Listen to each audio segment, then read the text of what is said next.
ನ್ಯೂಸ್ಗೆ ಸ್ವಾಗತ. ಸುಟ್ಟಟ್ಟಿ ಮೊರಾರ್ಜಿ ದೇಸಾಯಿ ವಸತಿ ಶಾಲೆಯಲ್ಲಿ 9ನೇ ತರಗತಿ ವಿದ್ಯಾರ್ಥಿ ಅನುಮಾನಾಸ್ಪದ ಸಾವು. ಕುಡಚಿ ವಿಧಾನಸಭಾ ಕ್ಷೇತ್ರದ ಸುಟ್ಟಟ್ಟಿ ಗ್ರಾಮದ ಮೊರಾರ್ಜಿ ದೇಸಾಯಿ ವಸತಿ ಶಾಲೆಯಲ್ಲಿ ನಿಡಗುಂದಿ ಗ್ರಾಮದ 9ನೇ ತರಗತಿ ವಿದ್ಯಾರ್ಥಿ ಗೌತಮ ಭಜಂತ್ರಿ ಅನುಮಾನಾಸ್ಪದವಾಗಿ ಸಾವನ್ನಪ್ಪಿರುವ ಘಟನೆ ದುಃಖಕರವಾಗಿದೆ. ವಿದ್ಯಾರ್ಥಿಯ ಸಾವಿನ ಹಿನ್ನೆಲೆಯಲ್ಲಿ ಇಂದು ಶಾಸಕ ಶ್ರೀ ಮಹೇಂದ್ರ ತಮ್ಮಣ್ಣವರ ಅವರು ಮೃತ ವಿದ್ಯಾರ್ಥಿಯ ನಿವಾಸಕ್ಕೆ ತೆರಳಿ ಕುಟುಂಬಸ್ಥರಿಗೆ ಸಾಂತ್ವನ ಹೇಳಿದರು. ಕುಟುಂಬಕ್ಕೆ ಧೈರ್ಯ ತುಂಬಿದ ಶಾಸಕರು, ಘಟನೆಯ ಕುರಿತು ಸೂಕ್ತ ಹಾಗೂ ನಿಷ್ಪಕ್ಷಪಾತ ತನಿಖೆ ನಡೆಸಿ, ಬಾಲಕನ ಸಾವಿಗೆ ನ್ಯಾಯ ದೊರಕಿಸಿಕೊಡುವ ಭರವಸೆ ನೀಡಿದರು. ಮೃತ ವಿದ್ಯಾರ್ಥಿಯ ಕುಟುಂಬದ ನೋವಿನಲ್ಲಿ ತಾವು ಭಾಗಿಯಾಗಿರುವುದಾಗಿ ತಿಳಿಸಿದ ಶಾಸಕರು, ತನಿಖೆಯ ಮೂಲಕ ಸತ್ಯ ಹೊರಬಂದು ಕುಟುಂಬಕ್ಕೆ ನ್ಯಾಯ ಸಿಗಬೇಕು ಎಂದು ಹೇಳಿದರು. ಕಿರಣ್ ಶಕ್ತಿ ನ್ಯೂಸ್. ಹಳ್ಳಿಗಳಲ್ಲಿ ನಿರಂತರ ಸುದ್ದಿ. ಇದು ನಡೆದ ಘಟನೆ ಯಾರೋ ನೀವು ಮಾಡಿದ್ದಲ್ಲ, ಇನ್ನೂ ಆಗಿ ಹೋಗೈತಿ. ಈಗಂತೂ ಬರಂಗಿಲ್ಲ.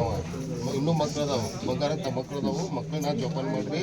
ನಾನು ನಿಮ್ಗೆ ಏನು ಹೇಳತ್ತೀನಿ, ನೀವಂತೂ ಮನೆ ನಡೆಸ್ಕೊತೀರಿ. ನಿಮ್ಮ ದೇವ್ರ ಶಕ್ತಿ ಕೊಟ್ಟಾನ. ಮಕ್ಕಳ ವಿದ್ಯಾಭ್ಯಾಸಕ್ಕೆ ಏನೇ ಸಮಸ್ಯೆ ಆದರೂ ನಾನು ಯಾವಾಗ ಬೇಕಾದಾಗ ಬಂದು ಕೇಳಿ ನಾನು ಅವ್ರ ಮಾತ್ರ ಅವ್ರು ಓದು ಹಂತದ ನಿಲ್ಸಕ್ಕೆ ಹೋಗ್ಬೇಕು. ನಾನು ನಿಮ್ಮವ ಅದಾನೆ, ನಾನು ದಲಿತ ಅದಾನೆ. ಯಾವಾಗ ಬೇಕಾದಾಗ ಮಕ್ಕಳಿಗೆ ನಾನು ಹಿಂಗಾಗೈತೆ ಅಂತ ಹೇಳ್ರಿ, ನಾನು ನಿಮ್ಮ ಜೊತೆ ಇರ್ತೀನಿ.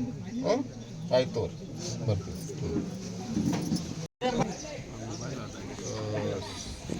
ಶನಿವಾರ ಒಂದು ತಿರುಗಿ ಮೊರಾರ್ಜಿ ಸ್ಕೂಲ್ ಸುಟ್ಟಟ್ಟಿ. ಅವತ್ತು ನಾನು ಅಸೆಂಬ್ಲಿ ಇರೋದರಿಂದ ಬೆಂಗಳೂರಲ್ಲಿದ್ದೆ.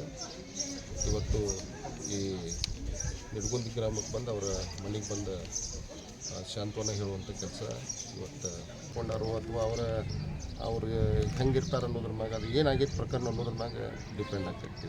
ಯಾಕಂದ್ರೆ ನೀವು ಬರೀ ಹಾಸ್ಟೆಲ್ದಲ್ಲಿ ಅಷ್ಟೇ ಯಾಕೆ ಮಾತಾಡ್ತೀರಿ, ಎಲ್ಲ ಕಡೆ ನಡೀತಿರ್ತಾವೆ ಪ್ರಕರಣಗಳು, ನಡೆದಿರ್ಬೇಕು.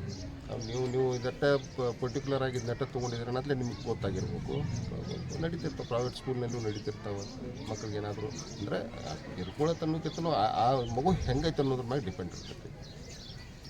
ಸರಿಯಾಗಿ ಸರ್ ಊಟ ವ್ಯವಸ್ಥೆ ಇಲ್ಲ ಸರ್. ಇಲ್ಲ, ನಾನು ನನ್ನ ಕ್ಷೇತ್ರ ವ್ಯಾಪ್ತಿಗಳಿಗೆ ಸಂಬಂಧಪಟ್ಟಂಗೆ ನಾನು ಅವಾಗ ನಾನು ವಿಸಿಟ್ ಹೋಗ್ತಾ ಇರ್ತೀನಿ. ಹೋಗಿ ಊಟನೂ ಮಾಡಿರ್ತೀನಿ. ನಾನು ಮೊರಾರ್ಜಿ ಸ್ಕೂಲ್ಗೆ ಹೋಗಿ ನಮ್ಮ ಸ್ಕೂಲ್ಗಳಿಗೆ ಹೆಚ್ಚು ನಾನು ಸ್ವಲ್ಪ ಕಾಳಜಿ ತೊಗೊಂಡು ನೋಡ್ತಾ ಇರ್ತೀನಿ.